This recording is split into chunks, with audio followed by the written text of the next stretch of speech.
Shalom frères et sœurs, nous vous disons merci encore ce matin, un bon dimanche de nous accueillir chez vous, que le Seigneur vous bénisse abondamment. Aujourd'hui nous allons être seuls, notre interprète n'a pas pu être avec nous, mais pour les prochaines fois nous allons nous assurer de l'avoir avec nous. Pour ceux qui ne comprennent pas la langue, nous nous excusons énormément et nous allons faire aussi de notre mieux pour avoir l'interprète prochainement. Nous continuons à nous exhorter dans la parole de Dieu durant ces moments qui ne sont pas faciles pour le corps de Christ, des moments où tout le monde est confiné à la maison, des moments où il y a plusieurs personnes qui sont seules, mais nous savons que nous ne sommes pas seuls, nous sommes avec Jésus-Christ et nous sommes avec le Saint-Esprit et qui nous conduit chaque jour et qui nous oriente dans ce que nous pouvons faire. Que le Seigneur vous bénisse. Aujourd'hui, nous allons introduire notre message de Pâques. Un message dans une semaine exactement, ça va être la Pâques. Le Seigneur m'a interpellé à parler de la Pâques, que nous puissions comprendre qu'est-ce qu'est la Pâques, de comment la Pâques a commencé et qu'est-ce que le Seigneur nous interpelle à faire dans ces moments-ci. Je vous invite tous à être avec nous, ça va être dans les 3 séries. Et je vous invite vraiment à méditer la parole, à partager la parole avec d'autres frères, afin que durant ces moments, nous puissions comprendre qu'est-ce que le Seigneur veut dire à son Église. Nous allons commencer par la prière, que le Seigneur vous bénisse. Éternel Père Dieu Tout-Puissant, nous te disons merci. Nous te disons merci pour ce moment merveilleux. Un moment que tu t'es choisi, un moment que tu as permis, Seigneur, afin que nous puissions être devant ta face et parler de ta part. Seigneur, et nous nous souvenons aussi de ceux qui sont à la maison, qui ne peuvent pas sortir. Père, nous demandons à ce que ta parole puisse toucher les cœurs, que toi seul parles et que nous puissions nous taire, que nous puissions juste être des instruments que tu vas utiliser, enfin Seigneur, d'atteindre ton peuple. Merci de cette opportunité encore que tu nous donnes.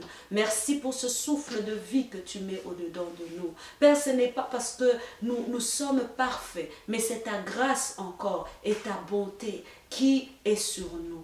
Bénis ton peuple, bénis chaque personne qui va suivre ce message et que ces messages puissent nous continuer à nous fortifier durant ce chemin. C'est au nom de Jésus-Christ que nous avons prié. Amen.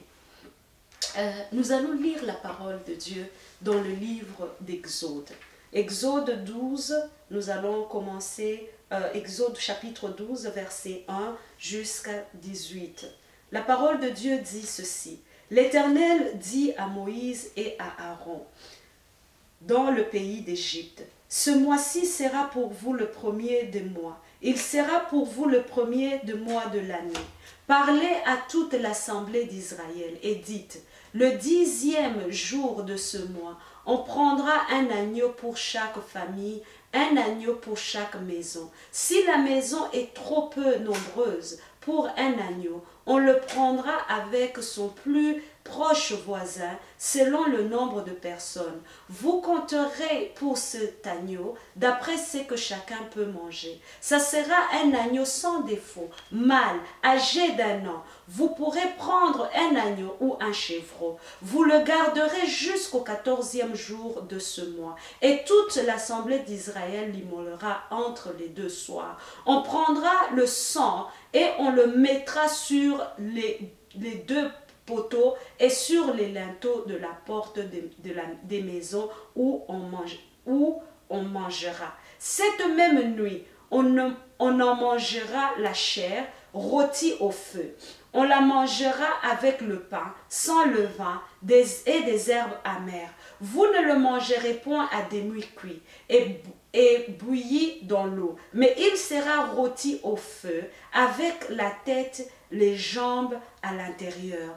Vous n'en laisserez rien jusqu'au matin, et et s'il en reste quelque chose le matin, vous le brûlerez au feu. Quand vous le mangerez, vous aurez vos reins sains, vos souliers aux pieds et votre bâton à la main. Et vous mangerez à la hâte. C'est la Pâque de l'Éternel. Cette nuit-là, je passerai dans le pays d'Égypte. Je frapperai tous les premiers-nés de l'Égypte, depuis les hommes jusqu'aux animaux. J'exercerai des jugements contre tous les dieux d'Égypte. Je suis l'Éternel. Le sang vous servira de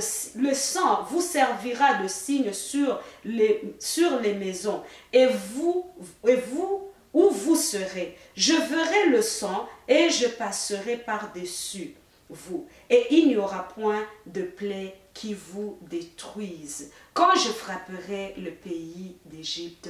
Amen. Amen. Que le Seigneur vous bénisse. Nous avons lu la parole de Dieu. Aujourd'hui, nous allons introduire notre message de Pâques, comme je le disais. Dans une semaine, ça sera la Pâques. Qu'est-ce que la Bible nous dit à propos de la Pâque? Qu'est-ce que la Pâque? Quand est-ce que l'Éternel a instauré la Pâque? Nous venons de lire dans le livre d'Exode 12. Comment est-ce que l'Éternel a parlé à Moïse et lui a dit comment est-ce qu'il allait instaurer la Pâque. Mais aujourd'hui, j'aimerais insister au verset 11.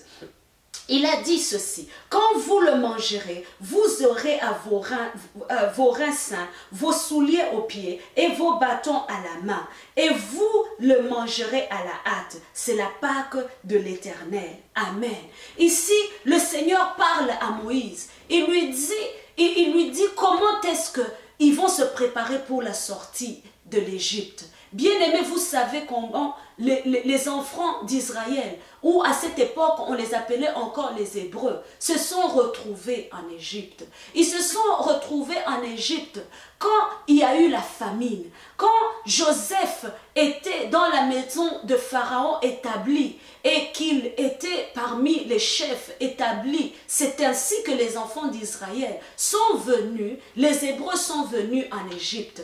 Après 400 ans, après 400 ans d'esclavagisme, après 400 ans de tourment, l'Éternel a réveillé quelqu'un qui est Moïse, afin de sortir son peuple de l'Égypte, afin de les amener vers la terre promise.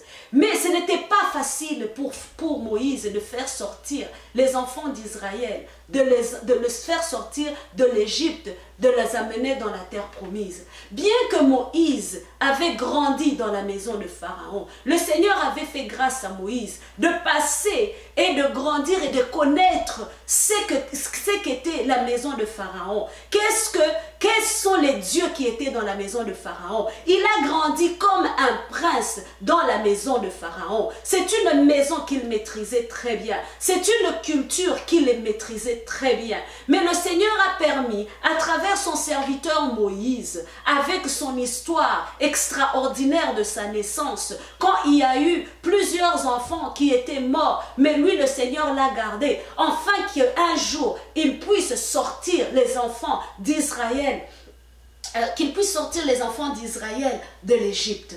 Mais quand il est allé voir Pharaon pour lui demander: laisse partir mon peuple, laisse partir le peuple d'Israël. Pharaon n'a pas cru à ce que Moïse lui disait. Pharaon, il s'est entêté. C'est comme ça que quand on lit dans les chapitres précédents, nous allons voir comment l'Éternel a frappé l'Égypte des fléaux. Il a frappé de 10 fléaux pour que Pharaon laisse les enfants d'Israël sortir de l'Égypte. Mais Pharaon s'entêtait. Il ne voulait pas laisser sortir les enfants d'Israël. Bien aimé, il y a un grand message derrière cette histoire. C'est ainsi que l'Éternel parla maintenant à Moïse et Aaron. Il leur dit: maintenant, je veux frapper l'Égypte. Je veux frapper le dernier fléau, qui était le 10e fléau. Je veux envoyer la mort en Égypte. Je veux envoyer la mort, que ce soit les aînés, tous les aînés des Égyptiens, les bêtes, tous les premiers-nés vont mourir. Et puis Pharaon, il va vous laisser sortir. Mais vous, préparez-vous à la sortie. Préparez-vous à cette sortie. C'est comme ça que l'Éternel leur donna l'instruction de la Pâque. Ici, nous avons lu. Il a dit comment est-ce que vous allez vous préparer à sortir de l'esclavagisme. Que le Seigneur nous aide à comprendre sa parole. Ici, l'Éternel dit ceci. Quand vous allez sortir, ça va être une sortie. Il a donné des instructions. Comment vous allez chercher l'agneau? Ça sera un agneau que vous allez immoler, un agneau que vous allez tuer. Et il a donné des instructions. Comment est-ce que cet agneau va être mangé? Que gloire à Dieu. Comment cet agneau va être mangé? Il dit que vous allez le préparer. Vous allez le préparer en entier. Et voilà comment vous allez le manger. Vous n'allez pas le manger comme vous mangez d'habitude. Mais parce que je veux vous faire sortir, vous allez manger cet agneau en entièreté. Vous allez le manger pressé. Vous n'allez pas le manger en étant tranquille. Parce que c'est votre temps de libération. Parce que c'est votre temps de la sortie. Donc vous allez le manger en étant pressé. Vous allez le manger en serrant votre ceinture. Vous allez le manger en portant vos souliers. Vous allez le manger avec votre bâton dans la main. Vous allez le manger à la hâte. Mais vous assurez de tout manger. Que le Seigneur nous révèle encore davantage sa parole. Ici, il disait aux enfants d'Israël, vous allez sortir, mais ça sera une sortie brusque. Ça sera une sortie où il faudra vous dépêcher. Parce que ce que je veux faire avec les enfants d'Israël, ça va être un fléau qui va faire mal. Ça va être un fléau qui va toucher. Mais vous devez sortir rapidement. Vous devez sortir à la hâte.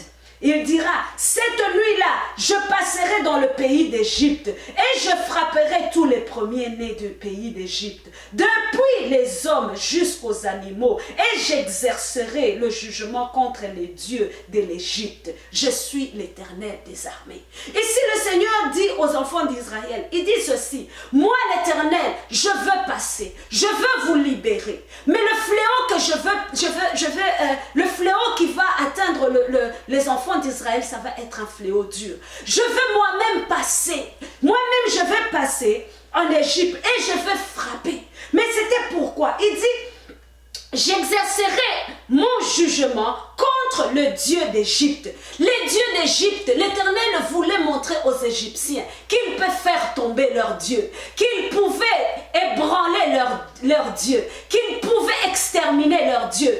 Oh, que le Seigneur nous aide. Nous sommes dans une situation qui n'est pas facile. Nous sommes en train de voir la mort ici et là. Nous sommes en train de voir, aujourd'hui nous avons atteint 1 million et plus de personnes qui sont atteintes. 5% de ces 1 million et quelques sont en train de mourir chaque jour.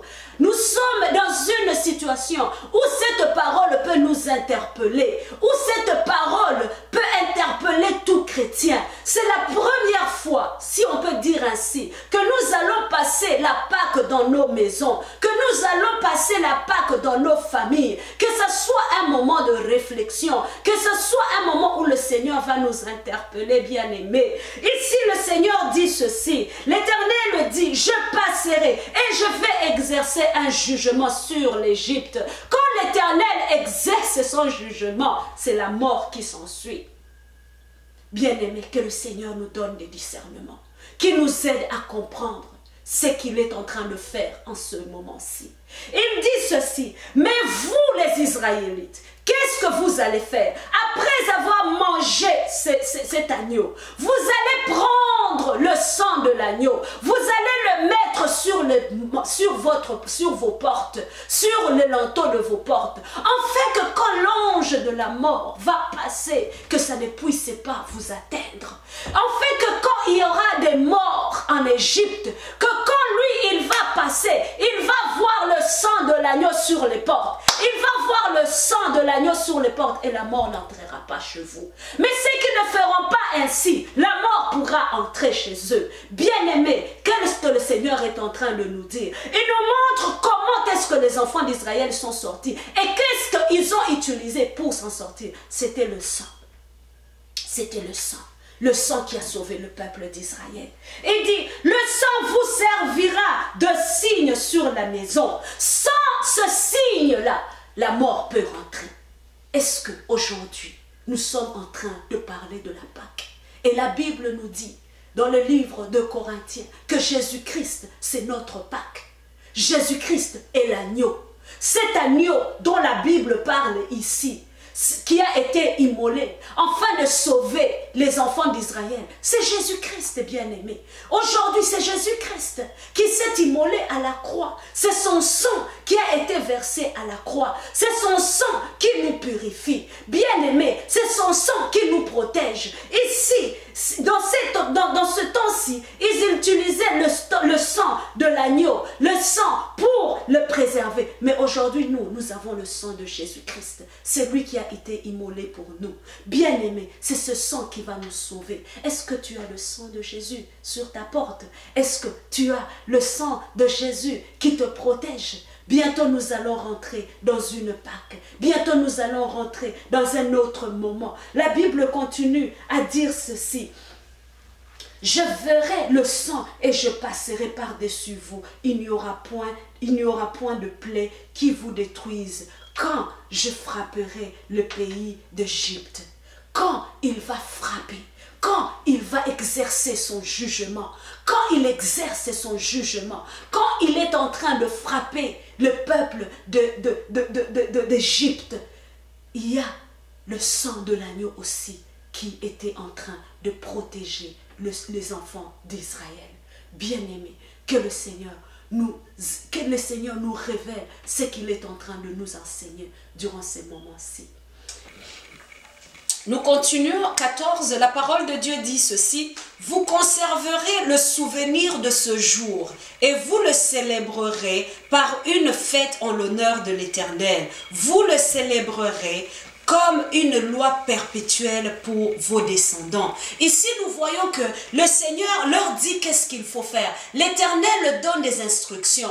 Il dit, vous allez continuer à faire ceci pour vous souvenir d'où je vous ai sorti, d'où je vous ai enlevé, d'où est-ce que vous êtes sortis de l'esclavagisme. Vous allez continuer à célébrer la Pâque. C'est comme ça que c'est devenu de l'habitude, c'est devenu dans la culture juive et nous aussi le chrétien de célébrer la Pâque. Que le Seigneur nous bénisse et qu'il continue à faire son œuvre au-dedans de nous. Nous pouvons aussi voir comment Jésus-Christ parle de la Pâque. J'ai dit Jésus-Christ, c'est notre Pâque. Mais lui aussi, il a célébré la Pâque. Lui aussi, il s'est préparé à cette Pâque. Il dit ceci dans le livre, nous allons lire dans le livre de Marc 14. Quand Jésus est allé dire à ses disciples, il dit, Marc 14, 3,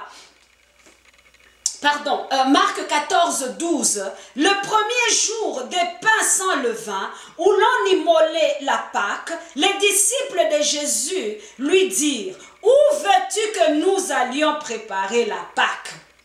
Et il envoya 2 de ses disciples et dit, allez à la ville, vous rencontrerez un homme portant une cruche d'eau, suivez-le. Quelque part qu'il entre, dites au maître de la maison. Le maître dit, où est le lieu où je mangerai la Pâque avec les disciples? Et il vous montrera une grande chambre haute, meublée et toute prête. C'est là que vous préparerez la Pâque. Le Seigneur Jésus, il savait que c'est lui notre Pâque. Il savait qu'il se préparait à être immolé. Ses disciples vinrent et lui demandèrent, « Maître, où est-ce que nous allons préparer la Pâque? Où est-ce que nous allons célébrer la Pâque? » Cette institution que nous suivons depuis des années et des années, cette culture que nous suivions des années et des années, mais il ne savait pas qu'il s'adressaient à l'agneau. Ou peut-être ils le savaient parce que Jésus leur disait, je dois être crucifié, ensuite je vais ressusciter. Mais ici, pour eux, peut-être ils se disaient, c'est la Pâque comme toute autre Pâque. Mais Jésus, au-dedans de lui, il savait que c'était la dernière Pâque qu'il devait passer avec eux. Il leur dit, allez-y, vous allez trouver quelqu'un, un homme portant une cruche d'eau, et vous allez lui dire que le maître veut passer la Pâque dans ta maison. Bien-aimé, Jésus veut passer la Pâque avec toi. Jésus veut célébrer cette Pâque avec nous. On ne sait pas si c'est la dernière ou il y aura d'autres. On ne sait pas. On ne sait pas. On ne savait pas qu'aujourd'hui nous serions dans cette situation. Nous ne savions pas au mois de mars, aujourd'hui ou au mois d'avril, qu'aujourd'hui nous serions confinés dans nos maisons. Il y a un an, on ne savait pas la Pâque passée, on ne savait pas qu'on allait passer la Pâque aujourd'hui dans nos maisons. Aujourd'hui, je t'interpelle, mon bien-aimé, il reste 7 jours avant que nous puissions rentrer dans la Pâque. Et le Seigneur veut passer la Pâque dans ta maison. Il veut que tu prépares une chambre haute dans ta maison, afin que tu puisses célébrer la Pâque avec lui, afin que nous puissions nous rappeler, bien-aimés, de cette souffrance qu'il a endurée, et enfin que nous puissions davantage comprendre le sang de Jésus-Christ et comprendre ce qu'il a fait pour nous à la croix. Bien-aimés, que ces paroles puissent encore nous exhorter. Il veut, je suis sûre et certaine qu'il veut que nous puissions passer cette Pâque avec lui. Mais à ses disciples, il a dit, allez et vous allez trouver, il y a un homme portant une cruche d'eau, quelque part qu'il entre et dit, maître de la maison. Le maître dit, où est le lieu où on mangera la Pâque? Bien-aimés, que le Seigneur nous aide et qu'il puisse nous donner la sagesse. Comment vas-tu passer ta Pâque? Comment est-ce que je veux passer ma Pâque? Nous allons prier. Éternel, Dieu Tout-Puissant, nous te disons merci. Nous te disons merci pour ce moment merveilleux. Nous te disons merci pour ta parole. Laisse, Seigneur, que dans cette semaine, que tu puisses mettre dans nos cœurs le désir de nous préparer davantage. Le désir, Seigneur, de nous consacrer davantage vers toi et de nous préparer à cette Pâque qui vient. Père, que ces messages puissent nous atteindre. Que ce message, Seigneur, puisse aller toucher le corps de tout un chacun.